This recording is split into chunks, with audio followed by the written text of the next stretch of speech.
जब मौला अली अलैहिस्सलाम को ज़रबत लगी और आप घर लाए गए तो तबीब असीर बिन अमर ने ज़ख्म का मुआयना किया।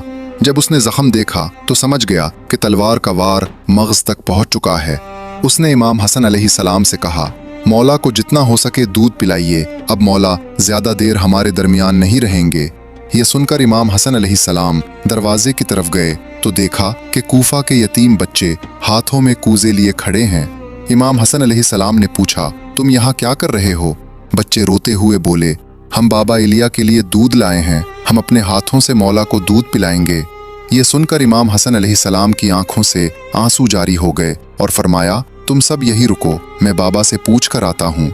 जब इमाम हसन अलैहिस्सलाम ने मौला अली को ये माजरा बताया तो मौला ने फरमाया, बेटा हसन, ये कूफा के यतीम बच्चे हैं, मैं उन्हें दूध पिलाया करता था, उन्हें अंदर ले आओ।